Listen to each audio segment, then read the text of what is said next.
warahmatullahi wabarakatuh. Kami akan menjelaskan bagaimana cara melakukan i'tibar sanad hadis dengan memanfaatkan teknologi digital dan kitab-kitab klasik.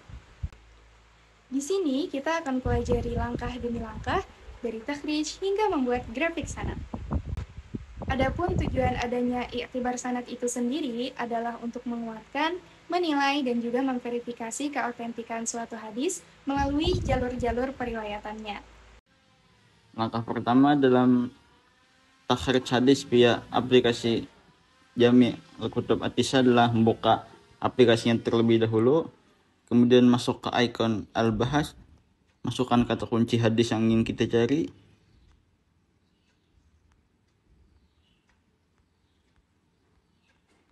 kemudian klik Ibahas, dan muncul hadis yang kita cari seperti Sahih Bukhari hadis nomor 2111, di Sahih Muslim juga ada hadis ke 1531, di Sunan Abi Daud hadis ke 3454 dan 3455, kemudian di Sunan An-Nasa'i ada juga hadis ke 4445, dan di Muwatta Imam Malik juga ada disebutkan hadisnya, hadis ke 1958 dan 1959. Kemudian di Musnad Ahmad ada juga di hadis ke 393 dan hadis ke 1922. Pertama, kita buka kitab Kamus Hadis Mu'jam Mufahros. Kemudian kita cari akar kata dari matan hadis yang kita cari. Di sini kita ambil kata khayara dan faraka. Langsung saja kita ke huruf kha mencari kata khayara.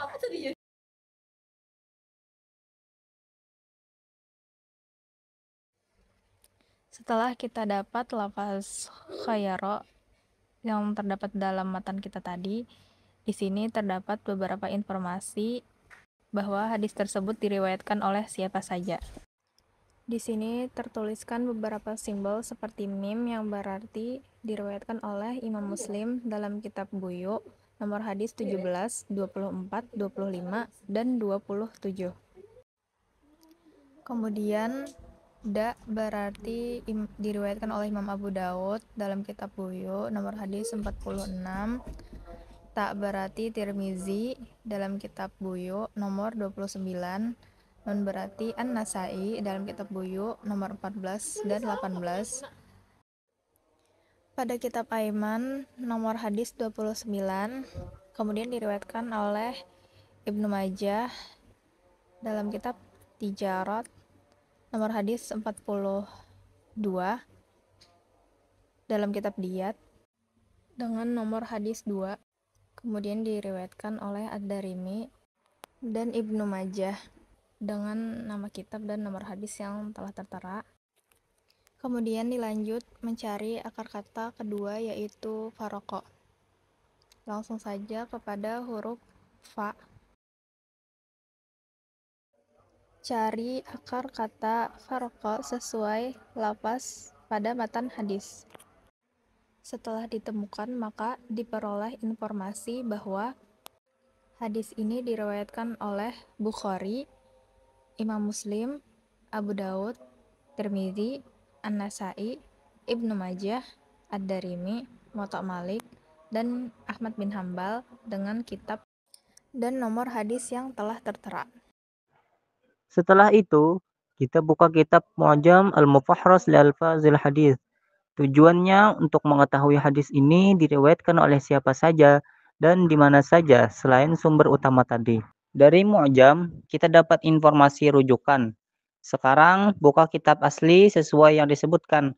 Misalnya ke Sahih Bukhari, Sunan Tirmidzi, dan lain-lain. Cek teks hadis tadi dan sanad lengkapnya. Dari hadis-hadis yang sudah kita dapatkan, kemudian kita susun nama-nama perawi hadis seperti ini. Dimulai hadis yang pertama, yaitu riwayat Imam Bukhari.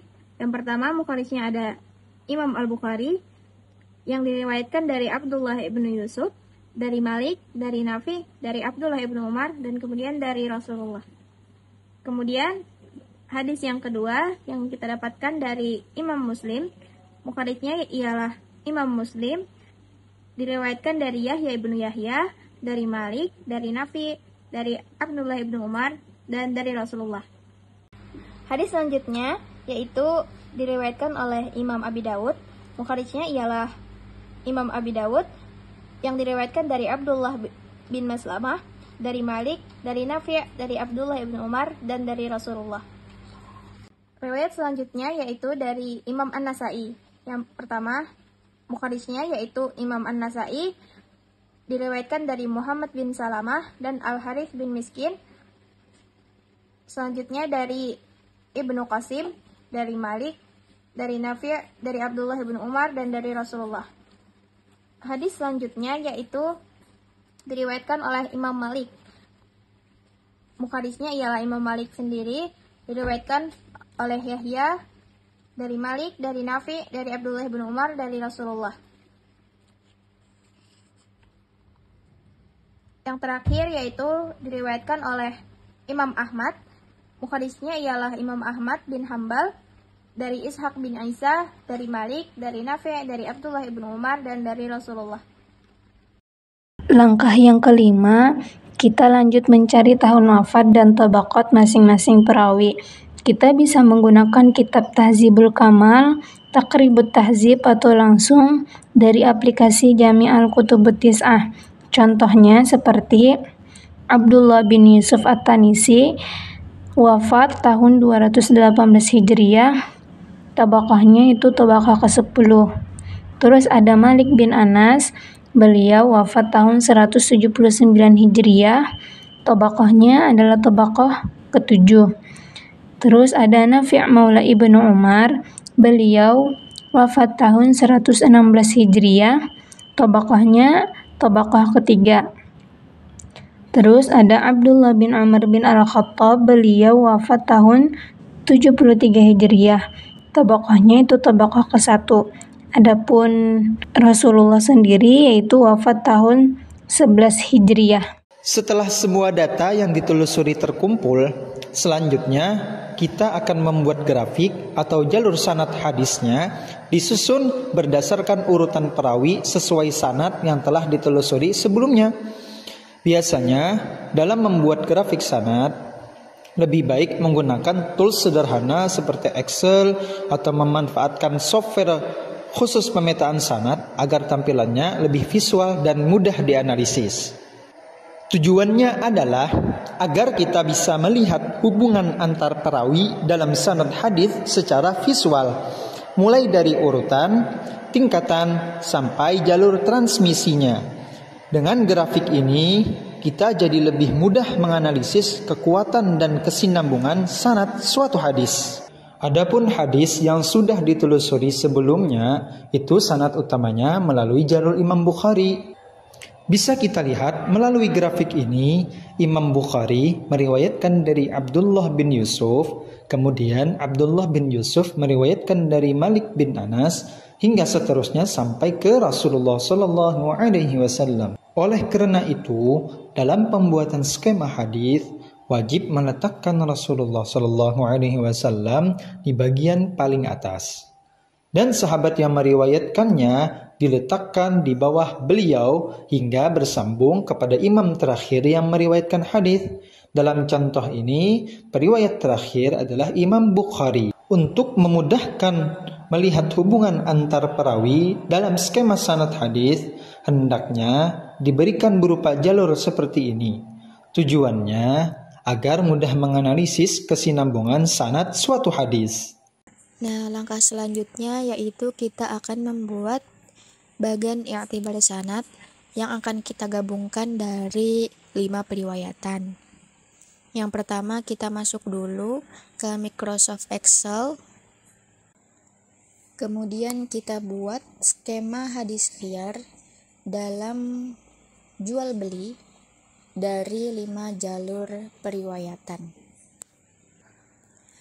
Kemudian kita ke bagian Sell Styles, dan di situ ada pilihannya yaitu di bagian data dan model, kemudian picik cek sell.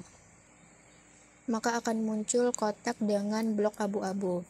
Nah, ini untuk perawi Imam Al-Bukhari. Selanjutnya kita ke bagian cell styles lagi, dan di situ pilih kotak dengan blok putih. Itu untuk perawi selain Imam Al-Bukhari. Kemudian kita ke bagian insert, dan di situ kita masukkan garis. Kemudian kita masuk ke format, dan di situ pilih untuk yang 3 rangkap garis. Ini untuk jalur Imam Bukhari. Kemudian di bawahnya kita ke insert lagi, terus kita masukkan garis lagi. Nah, tapi untuk garis yang ini kita cukup untuk mewarnainya saja, yang mana ini untuk menandakan jalur imam selain Imam Bukhari. Bisa disesuaikan warnanya atau dibedakan warnanya. Di sini saya memakai warna hijau untuk jalur Imam Ahmad bin Hanbal, kemudian warna ungu untuk jalur Imam Muslim, warna biru untuk jalur Imam An-Nasai, dan warna oranye untuk jalur Imam Abu Daud. Selanjutnya, setelah kita selesai membuat kotak dan garis untuk memudahkan kita dalam membuat bagannya, kita langsung masuk ke proses pembuatan i'tibar sanadnya. Yang pertama, kita buat dulu kotak dan sumber hadis yang paling utama, yaitu Rasulullah SAW beserta tahun wafat beliau yang sudah kita cari di bagian sebelumnya. Kemudian setelah selesai, kita urutkan tobaqoh dari tobaqoh 1 sampai tobaqoh 12 dengan diberi jarak 1 kotak. Kalau sudah selesai, baru kita masukkan nama-nama perawi sesuai tobaqohnya dan sesuai dengan jalur sanadnya masing-masing. Dimulai dari sebelah kanan, yaitu Imam Al-Bukhari, kemudian Imam Muslim, kemudian Abu Daud, kemudian Imam Nasai, dan yang terakhir Imam Ahmad bin Hanbal.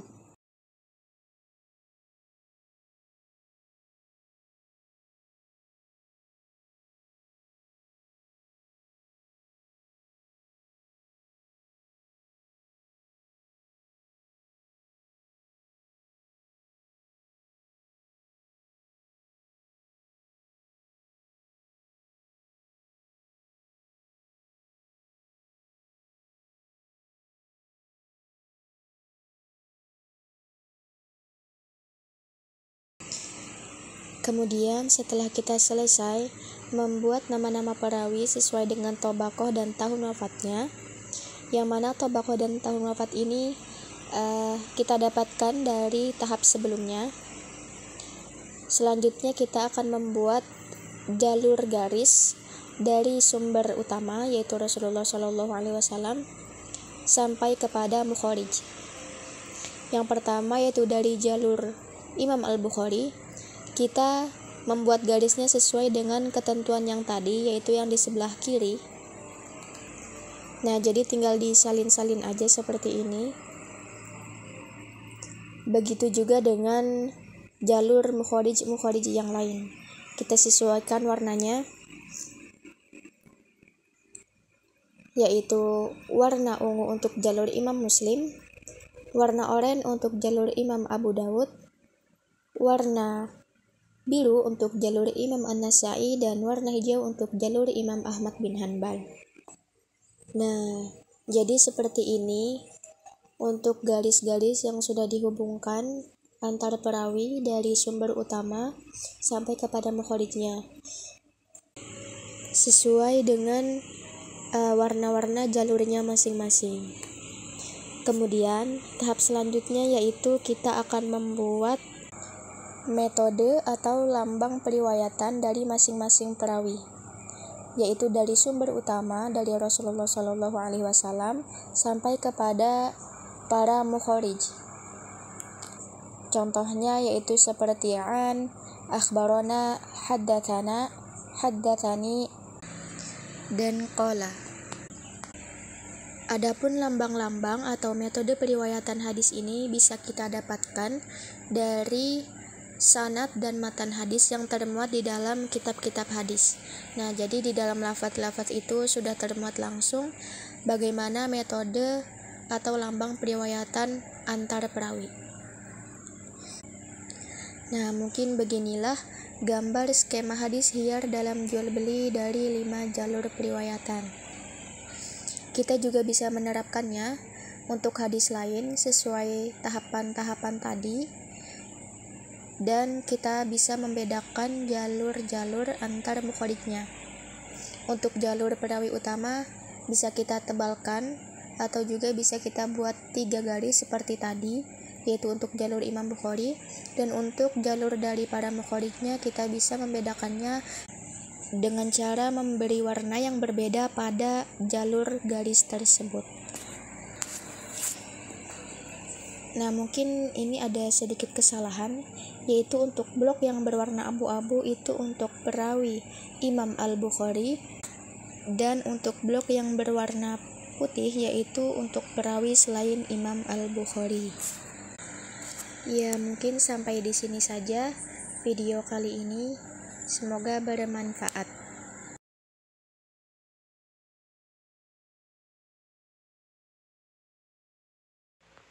Nah, itu dia tadi langkah-langkah untuk melakukan iktibar sanad. Semoga bermanfaat bagi kita semua, dan akhirul kalam, assalamualaikum warahmatullahi wabarakatuh.